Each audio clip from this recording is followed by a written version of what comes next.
Hello students, today going to start the another topic of chemical equilibrium. So the topic is equilibrium constant and extent of reaction. So what is the meaning of it? What is the effect of equilibrium constant on the extent of reaction? Basically you know there are two types of reaction, forward reactions and backward reactions. So equilibrium constant shows the reaction is favored forward direction or backward direction. We're going to discuss it. So basically you know Gibbs free energy is very important measurement which indicates how reaction is favored for forward direction or backward direction. So basically free energy of the reaction is depends on the partial pressure and concentration of the reactant and product. So at equilibrium the Gibbs free energy is always zero, but before or after the Gibbs free energy may be changed, means it is the more than zero or in some time it is a less than zero. So basically we assume the reaction is more favored in forward direction or in a backward direction. So to understand this, here we consider there are three diagrams are given to you, and here in first diagram one is the efficiency and it is the greater than K. In second case K is greater than 1 and in third case K is equal to 1. So we are going to discuss three conditions. Basically at equilibrium the reaction mixture has delta G, means change in Gibbs free energy is 0.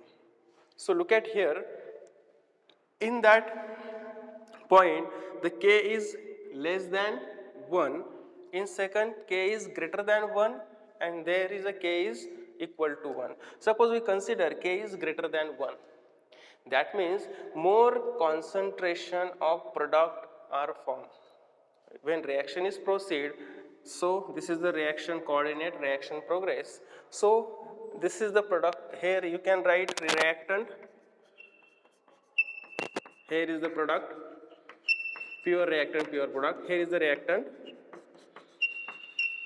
product, reactant and product. Okay. So we discuss first there is a, here is a B and here is a C. There are three diagrams which are given. So what happened here? So when reaction is start, that time 0 is greater than delta G. So that time 0 is greater than delta G, that means reaction is favored to formation of product. When it reaches, comes to up this, here is a delta G is equal to 0, that dotted line indicates there is the equilibrium point. And after here what happen, if delta J is greater than 0, that time reaction is reverse. So 0 is greater than delta G, reaction is forward.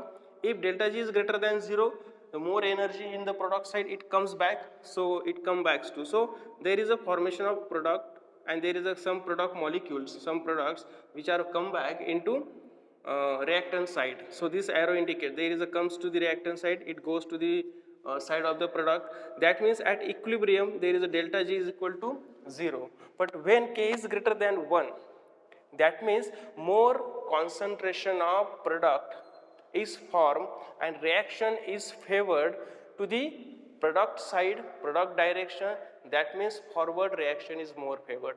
Forward reaction is more favored. But in first case, what is the condition? Here delta G is equal to 0, means products are comebacks in the reactant side. Here delta G is less than 0, reaction forwarded or goes to the product side and delta G is equal to 0 at this point. Same thing is here, but this equilibrium is formed at the reactant side, here equilibrium is formed at the product side. That means at equilibrium the more concentration of product is formed, that means reaction is more favored to the forward direction.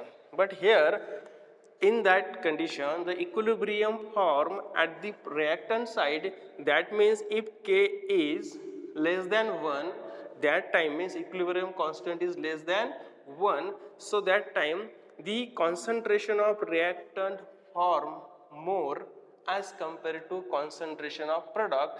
That means reaction is favored to the backward direction means reactant converts into product and then back to the reactant side. So more concentration of reactant form at the equilibrium.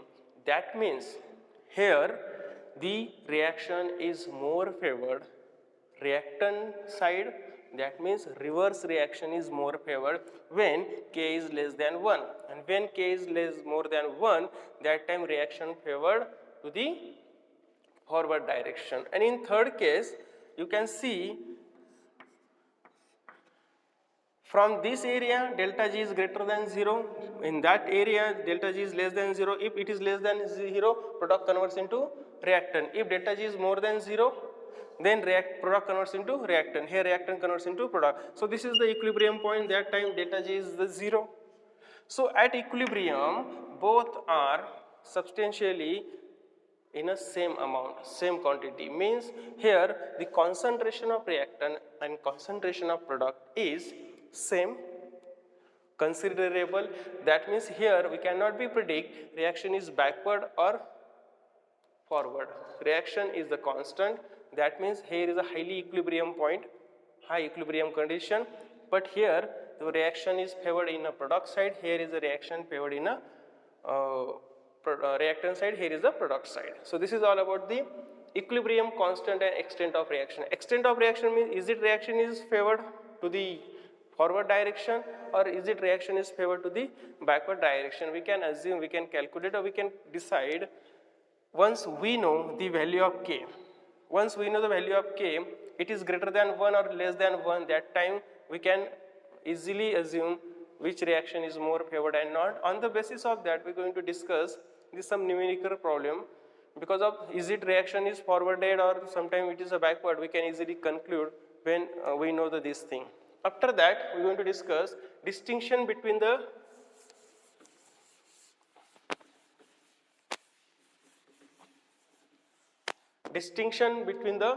delta G and delta G naught. Means change in Gibbs free energy and change in standard Gibbs free energy. You already know. So delta G is equal to delta G naught plus RT ln K. This is the equation we can use, RT ln K. So we already discuss the K is equal to Q. Q is a quotient of the reaction, which is the ratio of the power of constant product of products with rise their power upon or divided by the power of product of reactant with rise their power. We consider already. So we can write this as a ln delta G naught plus RT ln Q is the equation. So Q already know it is a quotient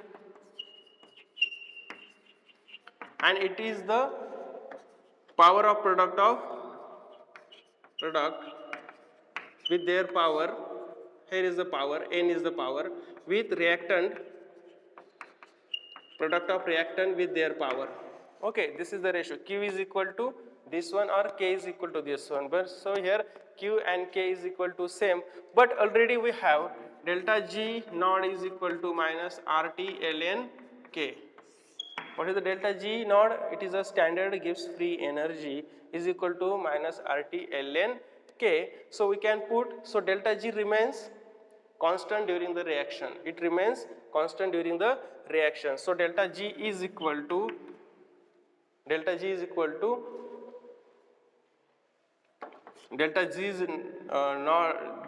naught plus RT ln Q. So Q and K. So basically delta G depends on K. Means K is the equilibrium constant. We can use Q as well as K in the conditions. So we are going to solve the problem based on it. The first problem is given to you.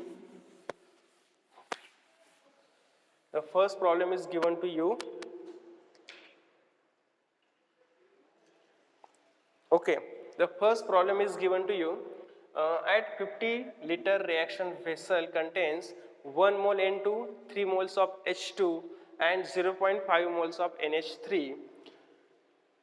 So will more NH3 be formed or will it dissociate when reaction mixture goes to the equilibrium? म्हणजे काय की 50 लिटरचं जे vessel आहे त्याच्यामध्ये काय आहे 1 मोल N2 आहे nitrogen gas आहे, 3 moles H2 gas आहे आणि त्याच्यामध्ये जो प्रोडक्ट तयार झालेला आहे तो झाला 0.5 मोल्स ऑफ NH3. ज्यावेळेस ही रिॲक्शन इक्विलिब्रियम पॉईंटला जाईल त्यावेळेस अजून NH3 जास्त तयार होईल इक्विलिब्रियम पॉईंटच्या नंतर, की रिॲक्शनमध्ये it goes to the direction of product और it goes to the back of the reactant. हे कशावर डिटरमाइन करायचं आहे तर we already know there is a relation K and Q relation. K and Q relation. When K is greater than Q, reaction is forward, and when Q is greater than K, reaction is backward. Reaction is backward means it is a reverse. So in that reaction, if reaction is forward, more NH3 is formed. If reaction is backward means NH3 dissociate into N2 and H2. So we're going to discuss, we already have the K is given to you.